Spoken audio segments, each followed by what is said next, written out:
जीवन का सफर एक अनिश्चितता और संभावनाओं से भरा होता है। कोई नहीं जानता कि कल क्या होने वाला है। कुछ लोग इसे अपनी मेहनत और कड़ी मेहनत का परिणाम मानते हैं, जबकि अन्य इसे भाग्य का खेल समझते हैं। इस कहानी में हम एक ऐसे व्यक्ति की कहानी जानेंगे जिसने अपनी जिंदगी में अनगिनत उतार चढ़ाव देखे और किस्मत के खेल से रूबरू हुए। राजेश एक छोटे से गांव में जन्मा था। उसके माता पिता किसान थे जो अपने खेतों में कड़ी मेहनत करके परिवार का पालन पोषण करते थे। राजेश बचपन से ही पढ़ाई में होशियार था और उसने हमेशा अपने माता पिता का सिर गर्व से ऊंचा किया। लेकिन उसे नहीं पता था कि उसका भविष्य क्या मोड़ लेगा। जब राजेश 10 साल का था, उसके पिता की अचानक मृत्यु हो गई। यह उसके परिवार के लिए एक बहुत बड़ा झटका था। उसकी मां ने जैसे तैसे हिम्मत जुटाई और अपने बच्चों का पालन पोषण करने के लिए दिन रात मेहनत की। राजेश ने भी अपनी मां का साथ दिया और पढ़ाई के साथ साथ खेती में भी हाथ बटाने लगा। राजेश ने गांव के स्कूल से अपनी पढ़ाई पूरी की और अच्छे अंक प्राप्त किए। उसकी मां ने उसे शहर में आगे की पढ़ाई के लिए भेजने का निर्णय लिया। राजेश ने भी बड़े सपने देखे थे और उसने अपने परिवार की स्थिति को सुधारने का संकल्प लिया। वो शहर पहुंचा और वहां एक अच्छे कॉलेज में दाखिला लिया। शहर में जीवन गांव से बिल्कुल अलग था। यहाँ की भाग दौड़ और प्रतिस्पर्धा में खुद को साबित करना राजेश के लिए आसान नहीं था। लेकिन उसने हार नहीं मानी। वो दिन रात मेहनत करता और अपनी पढ़ाई पर ध्यान देता। इसी बीच उसे एक छात्रवृत्ति मिल गई, जिससे उसकी आर्थिक स्थिति थोड़ी सुधरी। कॉलेज के अंतिम वर्ष में राजेश की मुलाकात पूजा से हुई। पूजा एक स्मार्ट और आत्मविश्वासी लड़की थी जो राजेश के जीवन में एक नई ऊर्जा लेकर आई। दोनों के बीच जल्द ही प्रेम पनपने लगा।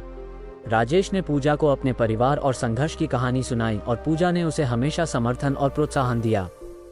कॉलेज की पढ़ाई पूरी करने के बाद राजेश को एक अच्छी नौकरी मिल गई। उसने अपने परिवार की आर्थिक स्थिति को सुधारने का हर संभव प्रयास किया। लेकिन जीवन की राह इतनी आसान नहीं थी। एक दिन राजेश को अपने ऑफिस में एक बड़े घोटाले में फंसा दिया गया।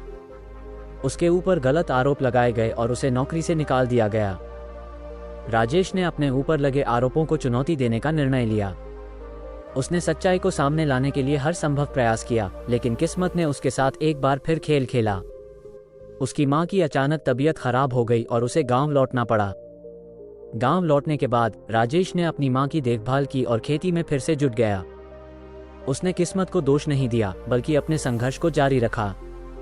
उसकी मां ने भी उसे हमेशा हिम्मत दी और कहा, बेटा, किस्मत हमेशा हमारा साथ नहीं देती, लेकिन हमारी मेहनत कभी व्यर्थ नहीं जाती। कई सालों की मेहनत और संघर्ष के बाद राजेश ने अपने गांव में एक सफल खेती का मॉडल तैयार किया। उसने नए तरीकों और तकनीकों का उपयोग करके खेती में नई जान डाल दी। उसकी खेती की सफलता ने उसे गांव के लोगों के बीच एक आदर्श बना दिया। राजेश ने अपने जीवन के हर मोड़ पर किस्मत को चुनौती दी और अपनी मेहनत से सफलता प्राप्त की। उसकी कहानी ने यह साबित किया कि भाग्य भले ही हमारी राह में रुकावटें डाल सकता है, लेकिन हमारी मेहनत और संघर्ष हमें हमेशा सही दिशा में ले जाते हैं। राजेश की कहानी एक प्रेरणा है कि किस्मत का लिखा चाहे जो भी हो, हमारी मेहनत और आत्मविश्वास हमें किसी भी चुनौती का सामना करने के लिए तैयार करते हैं। जीवन में उतार चढ़ाव आते रहेंगे, लेकिन हमें अपने लक्ष्य की ओर बढ़ते रहना चाहिए। आखिरकार किस्मत भी उनकी ही मदद करती है जो अपनी मदद खुद करते हैं।